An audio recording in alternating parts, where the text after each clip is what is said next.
आपल्याला भेटायला मी येईन, त्यानुसार मी आपल्याला भेटून निघणार आहे. आत्ता आपल्या भेटीचा उद्देश किंवा हेतू तुमच्या सगळ्यांना कळलाच असेल. एकूणच महाराष्ट्रामध्ये जी काही एक बेबंदशाही माजवण्याचा प्रयत्न चालू झालेला आहे त्याच्यावरती काल सर्वोच्च न्यायालयाने निकाल दिले आणि परखड भाष्य केलेलं आहे. हिंदू हृदय सम्राट शिवसेना प्रमुख आदरणीय बाळासाहेबांनी जी शिवसेना मराठी माणसाच्या भूमिपुत्राच्या न्याय हक्कासाठी आणि हिंदूंच्या रक्षणासाठी स्थापन केली आणि ती जोपासली, जपली, प्राणापलीकडे तिच्यावरती प्रेम केलं, अशी शिवसेना गद्दारांच्या माध्यमातून आपल्या दावणीला बांधण्याचा भाजपचा घाट हा काल सर्वोच्च न्यायालयाने उघडा पाडला. हिंदुत्वाच्या नावाखाली किंवा हिंदुत्वाच्या बुरख्याखाली यांचा दडलेला एक भेसूर बिभत्स चेहरा हा काल सर्वोच्च न्यायालयाने उघडा पाडला. त्याच्याबद्दल मी सर्वोच्च न्यायालयाला खास धन्यवाद देतो आहे. एकूण या निकालाचा अर्थ काय? अनेकांनी त्याच्यावरती मतप्रदर्शन केलेले आहे, अगदी सर्वसामान्य माणसाने सुद्धा केलेलं आहे. तरी देखील काही जणांनी काल आनंदोत्सव साजरा केला, फटाके वाजवले. मी भारतीय जनता पक्षाने आनंद व्यक्त केला तो समजू शकतो, कारण त्यांना आता हे डोईजड झालेलं ओझं उतरवण्याचा मार्ग सर्वोच्च न्यायालयाने दाखवून दिला म्हणून त्यांनी फटाके वाजवले असतील तर मी समजू शकतो. पण जे गद्दार आहेत त्या गद्दारांनी फटाके वाजवण्याचं कारण कळलेलं नाहीये, कारण त्यांना असं म्हणतात, कारण त्यांना रेडा वगैरे ह्या सगळ्या गोष्टी चांगल्या माहिती आहेत, कळतात असं मी ऐकलंय, मी काय पाहिलेलं नाहीये. तर तत्पूर्वी हार तुरे वगैरे घातले जातात, पूजा केली जाते म्हणून त्यांनी फटाके वाजवले असेल तर तेही मला माहिती नाही. एकूणच काल सर्वोच्च न्यायालयाने त्यांच्यासमोर जो पोपट ठेवला गेलेला आहे तो आता हालत नाही, निश्चल आहे, त्यांनी डोळे मिटलेले आहेत, चोच उघडत नाही, तो श्वासही घेत नाही आहे, हे सगळं वर्णन करून तो मेलेला आहे हे जाहीर करण्याचं काम हे विधानसभा अध्यक्षांवरती सोपवलेलं आहे. विधानसभा अध्यक्ष सर्वांनाच माहिती आहेत, पूर्वी ते आमच्याकडे होते, शिवसेनेत होते, त्याच्यानंतर काही काळ राष्ट्रवादीत होते, त्याच्यानंतर ते आता भारतीय जनता पक्षात आहेत. म्हणजे एकूण त्यांना या राजकीय प्रवासाची कल्पना आहे आणि तो प्रवास कसा करायचा हे सुद्धा म्हणजे कायद्याच्या चौकटीत राहून हे त्यांना चांगलं कळतं.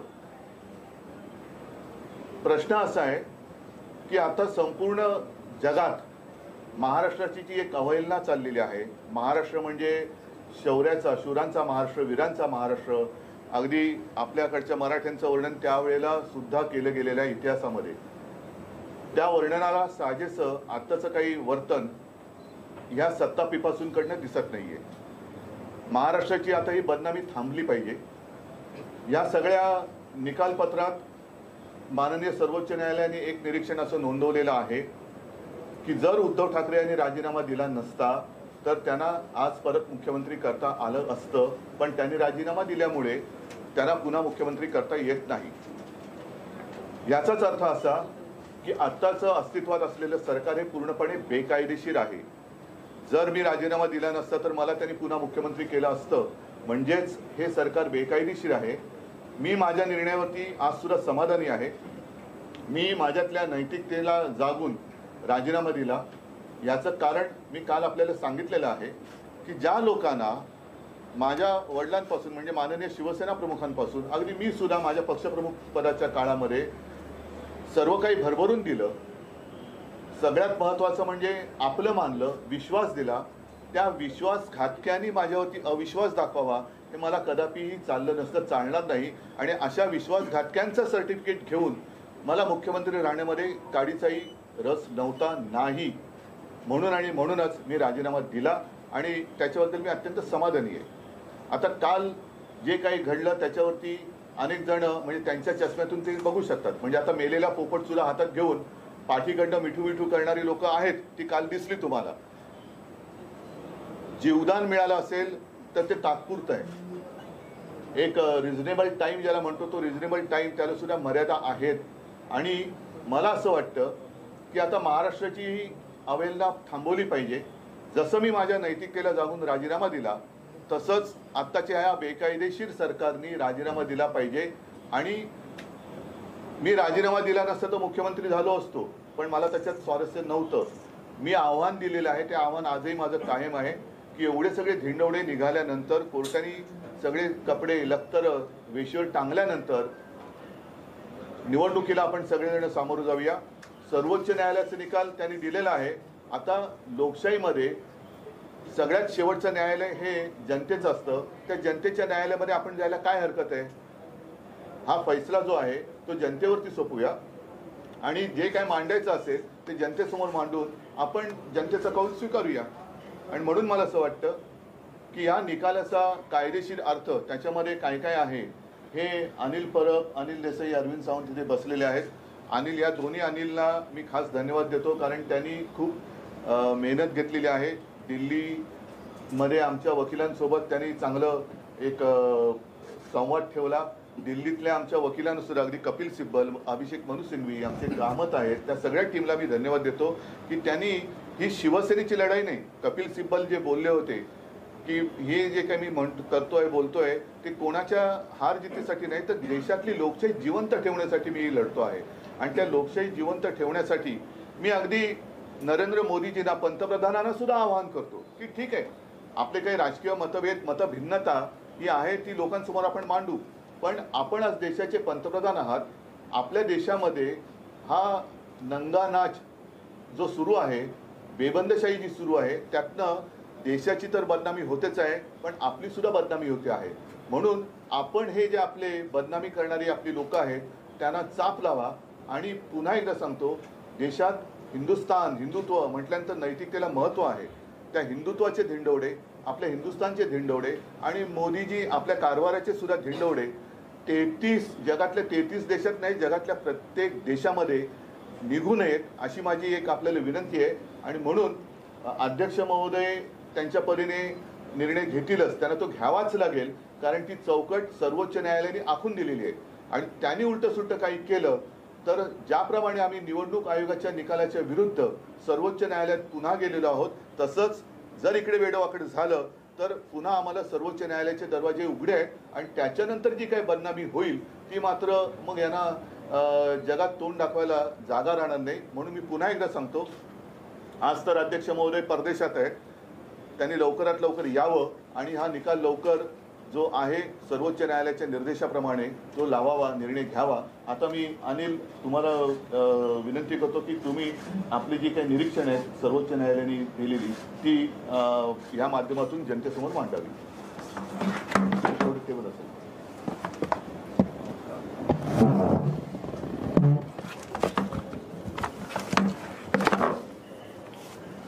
नमस्कार. काल सर्वोच्च न्यायालयाने जो निकाल दिला या बाबतीमध्ये काल वेगवेगळे दावे केले गेले आणि सरकारच्या वतीने पत्रकार परिषद घेऊन सांगितलं गेलं की हे सरकार घटनात्मक आहे. आम्ही पहिल्या दिवसापासून हे ओरडून सांगतोय की हे सरकार घटनात्मक नाही आणि ते घटनात्मक का नाही याची कारणं या निकालामध्ये जे दिलेली आहेत त्याच्यातले काही मुद्दे मी आपल्याला सांगतो, कारण आपल्याकडे सगळ्यांकडे जजमेंटची कॉपी आहे. हा निकाल पूर्ण देशाने ऐकलेला आहे, परंतु कालच्या पत्रकार परिषदेत फक्त अर्धी गोष्ट सांगितली गेली. त्याच्यातले महत्त्वाचे मुद्दे जे होते, कारण हे पिटिशन जे आमचं आहे हे डिस्क्वालिफिकेशन पिटिशन आहे. अपात्रता जाहीर करावी म्हणून आम्ही जो काही पिटिशन केलं होतं त्याच्यावरचा हा निकाल आहे. आणि त्या निकालामध्ये सगळ्यात महत्त्वाची जी भूमिका असते ही व्हीपची असते. अध्यक्षांकडे हे पिटिशन परत पाठवलं गेलं, कारण ते नैसर्गिक न्यायाला धरून होतं की ते अध्यक्षांकडे येणार, परंतु अध्यक्षांकडे पाठवताना त्याला सर्वोच्च न्यायालयाने चौकट घालून दिलेली आहे की याच्यामध्ये व्हीप कोणाचा असावा, कशा पद्धतीने ते केलं पाहिजे. आणि म्हणून मी आपल्याला काही मुद्दे वाचून दाखवतो जे सुप्रीम कोर्टाने जे ऑब्झर्वेशन किंवा जजमेंटमध्ये जे दिलेलं आहे. त्याच्यातला सगळ्यात महत्त्वाचा मुद्दा जो आहे की ज्याच्यावरती अपात्रता अवलंबून असते. अपात्रता अवलंबून कशावर असते की व्हीपचं उल्लंघन झालं तर तो आमदार अपात्र होतो. आणि हा व्हीप कोणाचा, हा सगळ्यात महत्त्वाचा मुद्दा या पिटिशनमध्ये काल त्यांनी जाहीर केला. पॅरेग्राफ नंबर 119 याच्यामध्ये विधानसभा अध्यक्षांनी शिंदे गटाच्या मंजूर केलेल्या ठरावाची दखल घेतली परंतु राजकीय पक्षाने अधिकृत केलेला नक्की प्रतोद कोण हे तपासण्याची एकदाही प्रयत्न केला नाही। अशा परिस्थितीत अध्यक्षांनी राजकीय पक्षाच्या नियमाच्या आधारे स्वतंत्र चौकशी करून शिवसेना पक्षाने अधिकृत केलेल्या प्रतोदाची ओळख करून घ्यायला हवी होती। त्यामुळे अध्यक्षांनी 3 जुलै 2022 रोजी नियुक्त केलेल्या श्री भरत गोगावले यांची प्रतोदपदी केलेली नेमणूक बेकायदेशीर आहे। आता ह्या वेळेला जी नेमणूक बेकायदेशीर झाली आहे याचा अर्थ असा आहे की त्यावेळेला पक्षप्रतोद जो होता हा सुनील प्रभू होते। सुनील प्रभूंनी जे 2 व्हीप जारी केले होते हे 2 व्हीप या सगळं सदस्यांना लागू होतात। म्हणजे ही एक चौकट अगदी नक्की झालेली आहे की त्यावेळेला जो व्हीप बजावला गेला हा सुनील प्रभूंनी बजावला गेला आणि सुनील प्रभूने बजावलेल्या व्हीपचा उल्लंघन झालेलं असल्यामुळे याची चौकट आता नक्की झालेली आहे। दुसरा 122 पॅरेग्राफ 21 जून 2022 रोजी उपाध्यक्षांसमोर पक्षात 2 गट पडल्याचे कोणतेही पुरावे नसल्यामुळे ठरावावरती म्हणजे अजय चौधरी यांची गटनेतेपदी कोणतीही शंका घेतली गेली नाही। ठरावावर श्री ठाकरे यांनी पक्षाध्यक्ष म्हणून सही केली होती आणि प्रतोद व गटनेते निवडायचे सर्वाधिकार 2019 साली श्री ठाकरे यांच्याकडे देण्याचा देखील ठराव करण्यात आला। याचाच अर्थ श्री ठाकरे यांनी शिवसेना पत्रव्यवहार केला होता। त्यामुळे उपाध्यक्षांनी श्री चौधरी यांची श्री एकनाथ शिंदे यांच्या जागी केलेली निवड वैध ठरते। म्हणजे गटनेता देखील त्यावेळेला अजय चौधरी म्हणून त्याला मान्यता दिलेली आहे। त्याचबरोबर पॅरेग्राफ नंबर 123 22 जून 2022 रोजी केलेला ठराव हा विधिमंडळ पक्षातील एका गटाकडून करण्यात आला होता व अध्यक्षांनी कोणतीही शहानिशा न करता राजकीय पक्षाच्या इच्छेच्या विरोधात परिशिष्ट 10च्या अगदी विरोधात होता। म्हणजे आम्ही सर्व पहिल्या दिवसापासून ओरडतोय की शेड्यूल 10 हे याच्यामध्ये सगळ्यात महत्त्वाचं आहे, त्याच्या विरोधात अध्यक्षांनी काम केले। त्यामुळे अध्यक्षांनी श्री शिंदे यांची केलेली निवड ही अवैध ठरते। म्हणजे शिंदेना देखील ग्रुप लीडर म्हणून जी मान्यता होती ती देखील त्यामुळे काढून घेण्यात आलेली आहे। आता प्रश्न असा आहे की त्याच्यामध्ये रिझनेबल टाइम मध्ये हे सगळं त्यांनी ऐकावं असं म्हटलेलं आहे। आज आम्ही पत्रव्यवहार करतोय की कालच्या निर्णयाची प्रत घेऊन आम्ही आज अध्यक्षांना पत्र देतोय की रिझनेबल टाइम मध्ये हे करावं। प्रश्न असा आहे की रिझनेबल टाइमची व्याख्या काय। हे जे आमचं पिटिशन जे आहे या पिटिशन मध्ये activity against the party on the floor म्हणजे फ्लोअरवरती त्यांनी जे काही पक्षाच्या विरोधात केलेलं काम आहे हे तपासण्यासाठी बाहेरच्या कुठल्या यंत्रणांची गरज नाही। हे तपासण्यासाठी कुठले पुरावे साक्षीदार आणण्याची गरज नाही। विधानसभेतच हा रेकॉर्ड आहे, विधानसभेत व्हिडिओग्राफी आहे, विधानसभेत प्रोसिडिंग आहे ज्याच्यामध्ये अतिशय स्पष्ट झालेलं आहे। उपाध्यक्षांनी वरून रुलिंग दिलेलं आहे की एवढ्या लोकांनी 40 लोकांनी हे पक्षाच्या विरोधात मतदान केलेलं आहे असं रुलिंग रेकॉर्डवरती आहे। त्यामुळे ह्या सुनावणीला जास्त वेळ लागू नये अशी आमची अध्यक्षांकडे विनंती आहे। त्याचबरोबर ह्या सगळ्या गोष्टी करत असताना म्हणजे हे तर व्हीपच्या बाबतीमध्ये झालं, परंतु पक्षाच्या बाबतीमध्ये देखील इलेक्शन कमिशनच्या बाबतीत असो, राज्यपालांनी घेतलेल्या भूमिकेमध्ये बद्दल असो, वेगवेगळी ऑर्डर्स या जजमेंटमध्ये दिलेल्या आहेत। याच्यामध्ये अतिशय स्पष्टपणे ज्या ऑर्डर्स दिलेल्या आहेत त्याच्यामध्ये असं दिलेलं आहे की कुठलाही अधिकार हा शेवटी पार्टीच्या प्रमुखांना असतो। हा लेजिस्लेटिव्ह पार्टीच्या प्रमुखाला व्हीप किंवा गटनेता निवडायचा अधिकार नाही। गटनेता किंवा व्हीप नेमायचा असेल तर तो पक्षाच्या प्रमुखानेच नेमला पाहिजे। हे देखील काल अधोरेखित झालेलं आहे आणि पक्षाचे प्रमुख त्यावेळेला हे शिवसेनेचे पक्षप्रमुख उद्धवजी ठाकरे होते। तो तसा 2019चा ठराव आहे जो 19चा ठराव कोर्टाने काल मान्य केलेला आहे। त्याचबरोबर इलेक्शन कमिशनने जे आदेश दिलेले आहेत, इलेक्शन कमिशनने जे निवडणुकीचं 17 फेब्रुवारीला त्याला चिन्ह आणखी नाव दिलं याच्या बाबतीत देखील कोर्टाने असं म्हटलेलं आहे की केवळ लेजिस्लेटिव्ह पार्टीचे मेंबर्स बघून तुम्हाला कोणाचा पक्ष हे ठरवता येणार नाही। त्याचबरोबर पक्षाची घटना, पक्षाची सदस्य संख्या, पक्षाची स्ट्रक्चरल पूर्ण सिस्टीम हे सगळं तुम्हाला बघावं लागेल।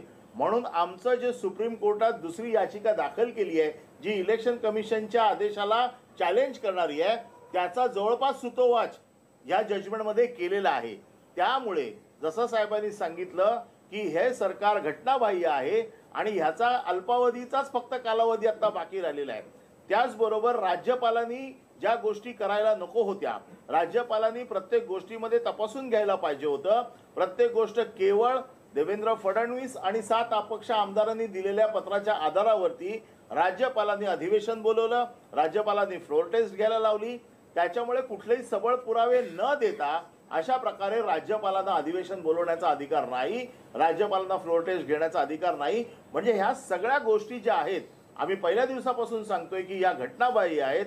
या घटनाबाह्य गोष्टींचा पूर्ण उल्लेख या सगळ्या जजमेंटमध्ये केलेला आहे. आणि सगळ्यात महत्त्वाचं म्हणजे की शेड्यूल 10 जे आहे, ज्याच्यामध्ये परिशिष्ट 10 मध्ये अपात्रतेपासून वाचण्याची जी कारणं आहेत, या अपात्रतेपासून वाचण्याच्या कारणांमध्ये कुठला बचाव यांच्यासाठी उपलब्ध आहे. स्प्लिट हा बचाव होऊ शकत नाही.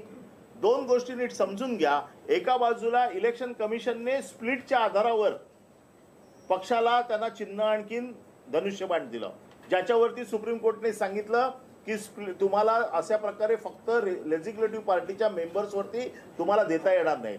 दुसऱ्या बाजूला शेड्यूल 10 मध्ये जे 3 कलम वगळल्याच्या नंतर जो बचाव उरतो तो फक्त मर्जरचा राहतो, तो यांनी घेतलेला नाही. त्याच्यामुळे यांची अपात्रता ही 100% नक्की ठरलेली आहे. कारण त्यांनी जो केलेलं काम आहे पक्षाच्या विरोधातलं, हे जवळपास सिद्ध झालेलं आहे. नियमाप्रमाणे फक्त सुप्रीम कोर्टाने काल आदेश दिला नाही, बाकी या सगळ्या गोष्टी कोर्टामध्ये कालच्या जजमेंटमध्ये आलेल्या आहेत.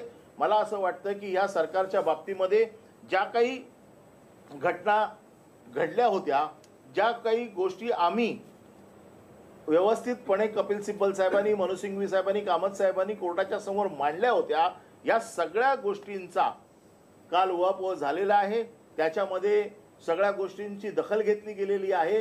अंतिम निर्णय हा अध्यक्षांकडे पाठवलेला आहे आणि जर अध्यक्षांनी याच्या बाबतीत कुठला निर्णय घेतला नाही तर कोर्टाने सांगितले लिबर्टी आहे तुम्हाला परत कोर्टात येण्याची. याचा अर्थ असा होतो की जर वेळेमध्ये जर त्यांनी हा निर्णय घेतला नाही तर पुन्हा आम्हाला सुप्रीम कोर्टात जाण्याचा अधिकार आहे. आणि सुप्रीम कोर्ट त्यावेळेला, कारण कुठलंही सुप्रीम कोर्ट स्वतः पहिला निर्णय घेत नाही, ते त्या अथॉरिटीला पहिला अधिकार देतं. परंतु त्यांनी नेहमी सांगितलेलं आहे, जसं इलेक्शन कमिशनच्या बाबतीमध्ये देखील असंच झालं होतं की इलेक्शन कमिशन ऑटोनॉमस बॉडी आहे, तुम्ही त्यांच्याकडे पहिले जा, नंतर आमच्याकडे या. पण काल त्यांनी याच्यामध्ये सुतोवाच केल्यामुळे ही याचिका देखील जवळपास निश्चित झालेली आहे. त्याचं आता पुढच्या आठवड्यामध्ये कदाचित हिअरिंग येईल. ते आल्याच्या नंतर जर त्यांचं पक्षचिन्ह, नाव हे जर गोठवलं गेलं तर मला असं वाटतं की हे जे काही घटनात्मक जे काही सगळे आम्ही पहिल्या दिवसापासून म्हणतोय की हे सगळं घटनेच्या विरोधात आहे, हे पूर्णपणे अधोरेखित झालेलं आहे. आणि मला असं वाटतं की या सगळ्या गोष्टीवरती सुप्रीम कोर्टाने आम्हाला न्याय दिलेला आहे. काल ज्या गोष्टी सांगितल्या गेल्या ह्या अर्धवट सांगितल्या गेल्या. त्यांनी असं सांगितलेलं आहे की राजकीय पक्ष कोण हे ठरवण्याचे अधिकार देखील अध्यक्षांना आहेत. राजकीय पक्ष कोण ठरवण्याचे अधिकार अध्यक्षांना आहेत हे फ्लोअरवरती हे मान्य आहे. पण ते केव्हापासून? 17 फेब्रुवारी 2022च्या नंतर, 23च्या नंतर जे काही अधिकार दिलेले आहेत ते पुढे लागू होतात. एक गोष्ट याच्यामध्ये कोर्टाने अतिशय स्पष्ट केलेली आहे की कुठलाही निर्णय इलेक्शन कमिशनचा हा रिट्रोस्पेक्टिव्ह असू शकत नाही, हा पूर्णरक्षी प्रभावाने होत नाही. हा जो काही निर्णय इलेक्शन कमिशनचा आहे हा त्याच्यापासून पुढे लागू होईल जोपर्यंत आमचं सुप्रीम कोर्टातलं डिसिजन नक्की होत नाही तोपर्यंत. त्यामुळे हे जे सांगतायत की व्हीप कोणाचा आम्ही ठरवणार, राजकीय पक्ष कोण आम्ही ठरवणार, व्हीप हा त्या दिवशी ज्या दिवशी व्हीप जाहीर झाला त्या दिवशी कोणाचा होता हे सगळ्यात महत्वाचं आहे. राजकीय पक्ष कोण हे त्या दिवशी कोण होतं, आमचा पुढचा लढा नाही. आमचा लढा हा इलेक्शन पिटिशन, हे डिस्क्वालिफिकेशन पिटिशन पुरताचा आहे. त्या दिवशीची जी परिस्थिती आहे त्या परिस्थितीमध्ये शिवसेना, उद्धव ठाकरे हे पक्षप्रमुख म्हणून त्यांनी अधिकार ज्यांना दिलेले आहेत त्या ठरावाच्या आधारावरती हे सगळं पिटिशन ऐकलं जाईल. त्याच्यामुळे जे लोकांना वेगवेगळ्या पद्धतीने सांगितलं जातं त्याची स्पष्टता आपल्याकडे यावी म्हणून आपल्याला मी सगळ्या ह्या गोष्टी पॅरेग्राफ प्रमाणे सांगितलेल्या आहेत. याच्या बाबतीत आपल्याला कोणाला काही शंका असेल तर आपण विचारावी. मला असं वाटतं की आमच्याकडनं ही बाजू आता अतिशय स्पष्ट झालेली आहे की यांना कुठल्याही परिस्थितीत आता बचाव नाही. हा फक्त काही वेळेचा प्रश्न आहे आणि ती वेळ लवकरात लवकर आम्ही संपुष्टात आणू. थोडक्यामध्ये तुमच्या लक्षात आलं असेल की एखादी गाडी उतारावरती घसरायला लागली तशी त्या घरंगळणाऱ्या गाडीला डबल इंजिनाचा वेग आहे असं दाखवत जे होते त्यातलं एक इंजिन कसं बोगस आहे आणि हा कारभार उतरणीला लागलेला आहे, त्याला वेग नाही म्हणणार, त्याला आपण पिचॅट म्हणू. आणि म्हणूनच लवकरात लवकर ह्या डबल इंजिनमधले एक जे पोकळ इंजिन आहे ते आता बाजूला काढून टाकलेलं पाहिजे. अगदी आरेमध्ये तर नाहीच, पण त्याला कांजूरच्या कारशेडमध्ये नेऊन रिपेअर करायला हरकत नाही आहे. तूर्त मी एवढंच सांगेन की पुन्हा एकदा माननीय पंतप्रधानांना सुद्धा मी विनंती करतोय की नैतिकता म्हणून जी काही गोष्ट असते जिच्यात हिंदुत्वाचा तो आत्मा आहे, सत्ता पिपासूपणा हा एक वेगळा भाग झाला, पण गद्दारी करून, हरामखोरी करून आणि सगळ्यात महत्त्वाचं म्हणजे ज्या हिंदू हृदय सम्राट शिवसेना प्रमुखाने मी पुन्हा सांगेन की हिंदुत्वाच्या रक्षणाची, हिंदूंच्या रक्षणाची जबाबदारी बाकी सगळे पळाले होते तेव्हा आपल्या शिरावरती घेतली होती. त्यांच्यासह शिवसेना चोरून आपली बटीक बनवण्याचा प्रयत्न जो आपण चालवलेला आहात तो काल सर्वोच्च न्यायालयाने उघडा पाडलेला आहे. म्हणून महाराष्ट्राची ही बदनामी ताबडतोब थांबवावी.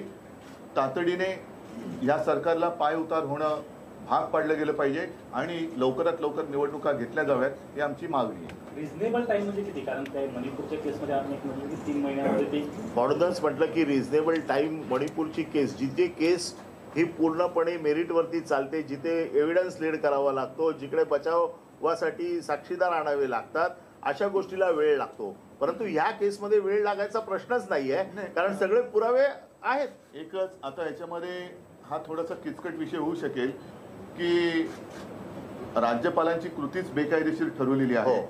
अशा बेकायदेशीर कृतीमधला एक भाग जर अध्यक्ष निवडीचा असेल तर ती सुद्धा कायदेशीर आहे का, चुकीचं आहे. हा सुद्धा एक महत्त्वाचा भाग आहे. आणि म्हणून त्यावेळेला उपाध्यक्ष जसं व्हीप आमचा मानला आणि नंतरचा व्हीप बेकायदेशीर ठरवला, तसं अध्यक्षांची निवड सुद्धा कायदेशीर आहे का बेकायदेशीर हे सुद्धा तपासावं लागेल.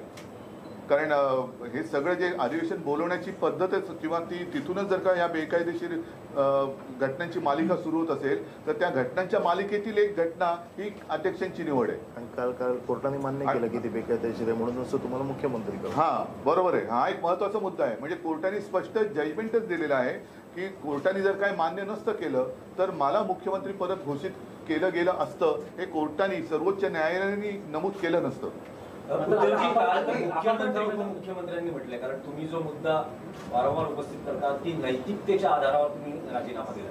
मुख्यमंत्री उपमुख्यमंत्र्यांचं म्हणणं आहे की भाजप बरोबर युतीत निवडणुका लढल्या, काँग्रेस एनसीपी बरोबर सत्ता स्थापन केली, तेव्हा नीतिबद्धता पाळली गेली नाही, तर मग आता नैतिकतेच्या गोष्टी आम्हाला काय झालेलं आहे, आम्ही जवळपास 25 ते 30 वर्ष भाजपसोबत युतीमध्ये होतो.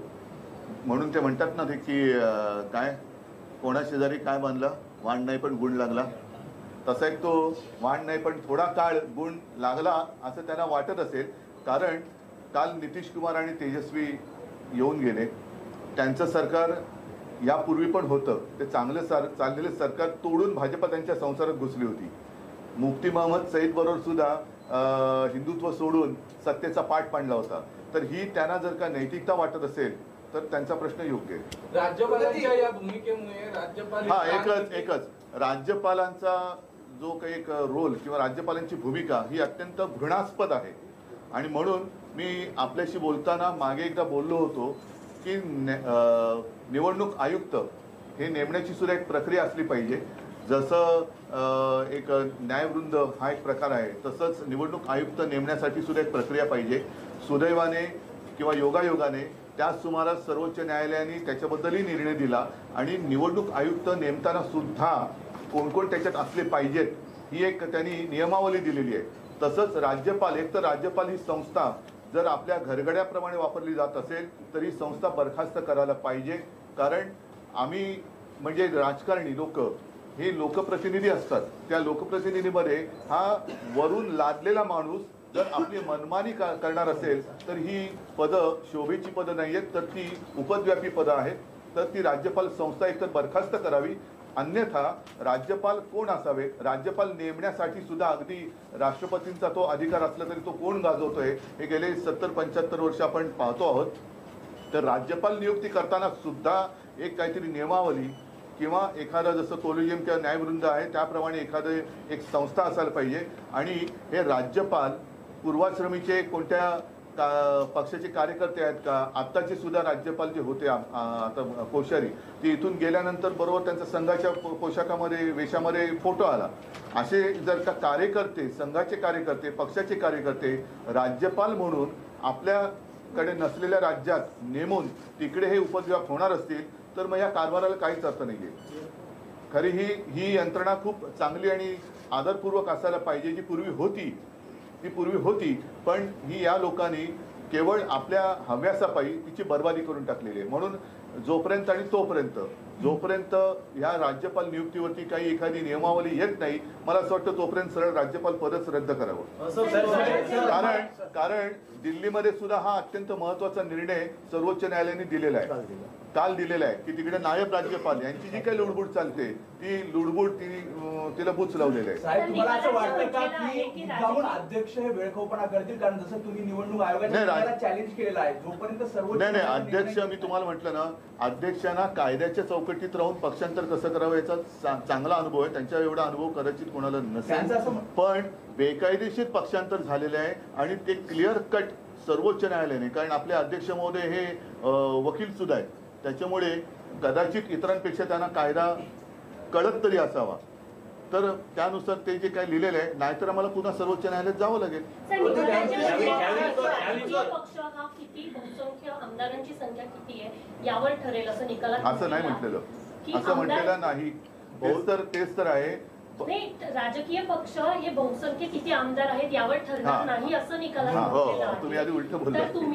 तर तुम्ही पुन्हा एकदा निवडणूक आयोगाकडे दाद मागणार? नाही, निवडणूक नाही, त्याच्या विरुद्धच आम्ही सर्वोच्च न्यायालयात गेलेलो आहोत. आणि पहिल्या दिवसापासून आमचं हेच म्हणणं होतं, मी जे निवडणूक आयुक्तांबद्दल माझं ठाम मत नोंदवलं, आता सुद्धा नोंदवलं, त्याला कारणच ते होतं की शेवटी पक्ष वेगळा असतो आणि पक्षाचे प्रतिनिधी, लोकप्रतिनिधी हे वेगळे असतात. त्याच्यामुळे आम्हाला 4-6 महिने निवडणूक आयोगाने सदस्य संख्या नोंदवायला सांगितली, ती आम्ही 20 लाखाच्या वरती नोंदवली. त्याच्यानंतर आमच्या पदाधिकारी 4 लाखाच्या वरती आम्ही आमच्या सगळ्या पदाधिकाऱ्यांची शपथपत्र नोंदवली. मला वाटतं 100 रुपयाच्या स्टॅम्प पेपरवरती. मग ही सगळी आमच्याकडे काय रद्दी ठेवायला जागा नव्हती म्हणून निवडणूक आयोगाच्या कार्यालयात ठेवून ठेवली का?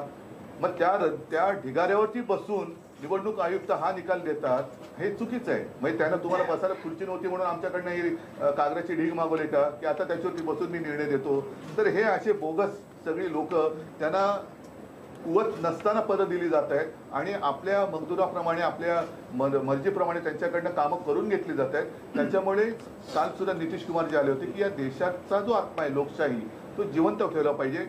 सत्ता ही सगळ्यांना हवी असते, पण ती जसं एखादा नरभक्षक हा शब्द आहे तसं सत्ता भक्षक होता कामा नये.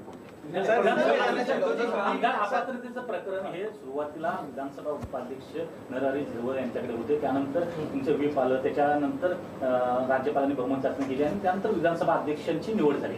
ती विधानसभा अध्यक्षांची निवड देखील बेकायदेशीर मालिकेत आलेली आहे. आता विधानसभा जे अपात्रतेचं प्रकरण विधानसभा अध्यक्षांकडे नाही, पण म्हणून हे सुद्धा भान त्यांनी ठेवायला पाहिजे की त्यांची नेमणूक सुद्धा बेकायदेशीर मालिकेतली एक आहे. आणि मला खरोखर जी लोक त्यांना गाजरं दाखवून त्यांच्याकडे नेलं की तुम्हाला आम्ही सगळं काही देतो, म्हणजे असं लोक म्हणतात, खोके दिले वगैरे, नाव दिलं चोरून, चिन्ह दिलं चोरून, पण आता हे सगळं पितळ उघडं पडलं. म्हणजे त्या पितळ्याला तुम्ही सोन्याचं स्वरूप देत होता, पण शेवटी पितळ ते पितळ असतं, ते पितळ उघडं पडले. आता त्यांच्या भवितव्याचं काय होणार? जे काही मोजके माझे कार्यकर्ते त्यांनी फोडले, त्यांचं आता काय होणार? कारण आता त्यांना गल्लीत फिरायला सुद्धा मुश्किल झालं. हा तोच म्हणून मी म्हटलं ना की अध्यक्ष सुद्धा अपात्र लोकांच्या मतांवरती अध्यक्ष झालेले आहेत, म्हणून ते बेकायदेशीर मालिकेतली एक ती हे आहे. म्हणजे ते टीव्हीवरती मालिका असते ना,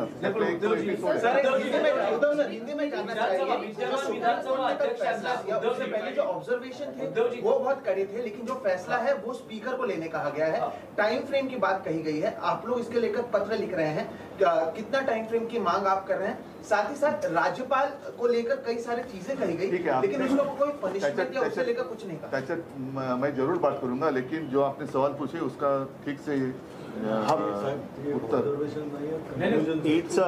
आपको ये ध्यान में रखना चाहिए, कल का जजमेंट जो था इसमें कोई ऑब्जर्वेशन नहीं था, इसमें कंक्लूजन लिखा हुआ है तो इट्स अ जजमेंट, ये जजमेंट है, ये किसी को तोड़ नहीं सकते। ये ऑब्जर्वेशन कल उनके जो प्रतोष जो बेकायदेशीर डिसाइड किए गए, उन्होंने कहा ये निकाल नहीं है।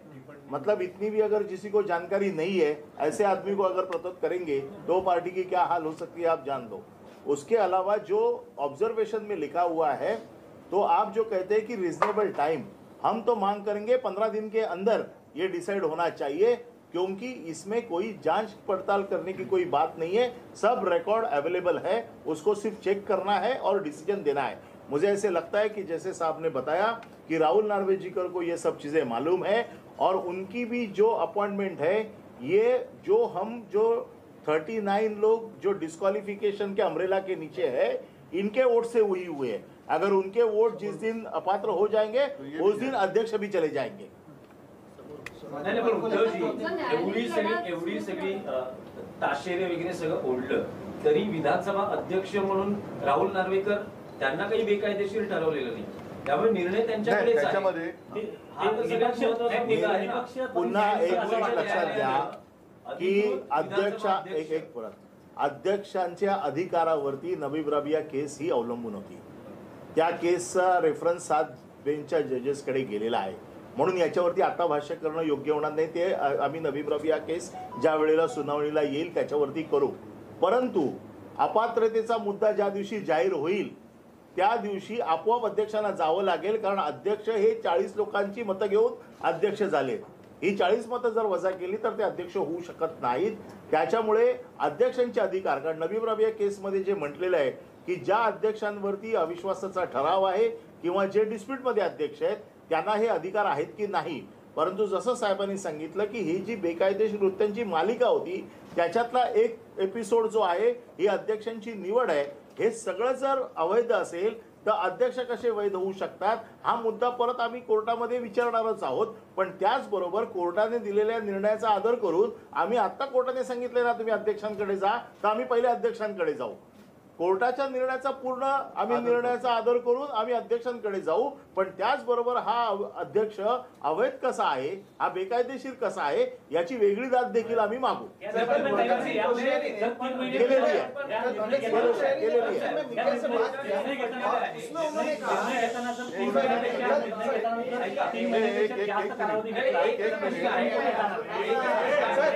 भगत सिंह कोश्यारी ने दिल्ली में मीडिया कर्मियों से बात की और उन्होंने कहा कि उस समय जो मुझे सही लगा मैंने वो किया, जबकि सुप्रीम कोर्ट ने बहुत सारी चीजें कही है। अगर ऐसे कोई कहे कि उस समय मुझे लगा कि इसकी हत्या कर दो, तो क्या वो सही बात में आप मान सकते हैं? हत्या तो हत्या होती है, वो उस वक्त की इस वक्त की बात नहीं है। लेकिन जो गैर कानूनी उन्होंने जो कुछ किया है उसके लिए मैं तो मानता हूँ उनके ऊपर एक मुकदमा चलना ही चाहिए। क्यों?